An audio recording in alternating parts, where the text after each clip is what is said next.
we're going to talk about hitting balls that your opponent hit at your feet. So if you gave them a high ball, and you always will at some point, they should be slamming this ball down at your feet. I'll make a video here shortly about the common reasons for why people pop those balls up. And I know what those reasons are, and still I will occasionally pop a ball up and give them a high ball that they can hit an overhead with. So I'll make a video about what the common causes are and what you can do to try and correct some of those. For today, we're just going to focus on what it's like to hit these balls down at our feet. If you're going to do this drill, try and make it tough on yourself. Try and have that ball just come up off the floor in front of you. Have it be as game realistic as you can be. Now, if I slid back and this ball didn't bounce just right in front of me, I make that drill too easy and I don't really accomplish anything. Try and make this drill a little bit difficult. And this drill is difficult. All right, the key components are, number one is I need to get my body low. I need to be down and under that ball if this ball is coming at my feet, meaning I've got to get my paddle down at the floor. I can't do that if I'm not willing to crouch low and get my body down under this ball. So I've got to get low. I've already done 500 of these this morning or more, and my glutes and my thighs are not happy with me, but that's just what it is. You got to be willing to put forth that effort to get low for this one ball, and then you rise up and get a little bit of a break during the game for the rest of the balls. That's the first component. Second component is I've got to get my paddle low, which is why I'm getting my body low. So you notice I'm trying to start this swing with my paddle just off the floor. If I can do that, then I've got a good chance of getting under that ball and getting it up and over that net. If you're finding that a lot of your balls here are going into the net, then I start to ask yourself, were you low enough under that ball? Because if you're not, that ball's going in the net. So I've got to get my paddle down under this ball. I'm kind of starting with this paddle out to the side of my leg with no backswing, starting with this paddle down low on the floor. I want this ball over that net. If I don't get it over that net, the point is over. If I can get it over the net, even if it's not great, I've got a chance to stay in this point a little bit longer. Maybe they make a mistake, maybe they don't, maybe they put another ball at my feet. But if I hit that ball in the net, this point is definitely over. So I've got to get low. No big backswing. I'm starting with my paddle low to the floor. And you notice by the time my paddle finishes, it's up high, primarily because I'm trying to get lift on this ball and get it up and over. This results in topspin on the ball. I'm not intentionally trying to put topspin on this ball, but that's just the nature of swinging low to high. If you want to put topspin on, that's what you got to do. Get under that ball and come up the back of it. Now, as you start this drill, try and maybe just block these balls back across and not have that much of a swing. As you get better at this and your timing gets better, try and put a little bit more pace on this ball. So if this ball is coming at my feet, I am already in trouble, right? And there's a chance I'm not going to win this point. So because of that, I'm willing to take a little bit more risk here. Put a little bit of pace on this ball going back the other way. Maybe I catch them celebrating what they thought was a put away, or maybe I just get this ball in them quickly enough so they don't have time to react.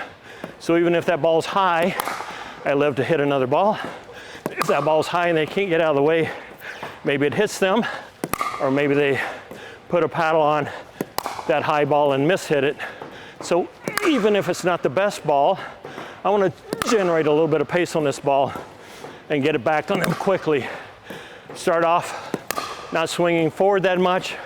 As you get competent with this, try and swing a little bit harder and get pace on that ball and turn this from a defensive shot into an offensive opportunity. So you know me, I'm a big believer in this non-paddle hand, getting this out in front of the ball. I haven't been doing that because I've been talking and it's hard for me to talk and focus on my form at the same time. If I can get this hand out in front of the slow ball, I know where this ball is going to be better. So I'm going to focus on my non-paddle hand here for a minute, see if I can't get that out in front of the ball. So even if this ball's down low, if I get my hand in front of the ball, that means my hand's pretty low. It's telling my brain that I've got to get low and get under that ball. So still trying to use this non-paddle hand out in front a little bit. And I can see, hey, that hand's pretty low on the floor. Just off the floor, that tells me I've got to get my paddle down that low to be able to hit that ball well. Trying to keep this hand out in front of the ball. This is a crazy hard workout, but we need to do this so in the game, we've got this muscle memory and the shot mechanics all dialed in a little bit. And these shots don't have to be perfect, I just need them back over the net. And then we'll deal with the consequences of however I hit that shot. Try and exhale every time you swing. As always, every shot you should be exhaling. I'm talking so I can't really, but normally I'd be exhaling while I'm hitting that ball, having my left hand out in front. So a lot of these aren't perfect, but I'm already in trouble. I'm trying to do the best I can. And no shot that I hit is going to be 100% good. I'm still going to make mistakes. I'm already in trouble. I'm willing to take a little bit of risk on this shot. See if I can't dig myself and my partner out of trouble here.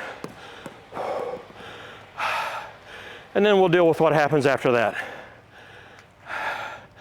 All right, so that was basket number 5. So I'm up over 600 balls so far this morning. That's about as hard as I can work for you. I'm sitting here sweating. Any way you can press that subscribe button, I'd appreciate it. Thank you. Oh, that's a lot of balls. Final thoughts. Those were all forehands on the backhand side. It's roughly the same. It's almost exactly the same. I want to get my body low, get the paddle down toward the floor. I want to start out just blocking those back or having a very small swing, trying to get that ball back over the net and not dump it in the net. As I get more proficient at that, then I want to increase my power, swing a little bit harder, still kind of trying to control those balls. Now, what I will say is that some people have trouble generating power on that backhand side, and I was hitting these forehands, I'm square to the net. On the backhand side, that eliminates a lot of my power. So if that's you, you may want to take that non-paddle side foot, so my left foot, because I'm righty, take that left foot and I drop it back on a 45-degree angle or a 90-degree angle to give me a little bit of room to navigate that paddle. I still don't want a big backswing, but if I can get my body out of the way and have my shoulders sideways to the net, I have the opportunity to rotate my shoulders into that shot a little bit. And that gives me a little bit more power, a little bit more stability. So if you find you don't have the power on the backhand side, try dropping that non-paddle side foot back, 45 degree, 90 degrees, somewhere in there to give yourself some room to have a little bit more leeway to swing and a little bit more shoulder rotation, and that may help. I demonstrate that, but I'm not sure I can hit another one of those balls today. My body's screaming at me right now. So hopefully that was helpful. Have a good one.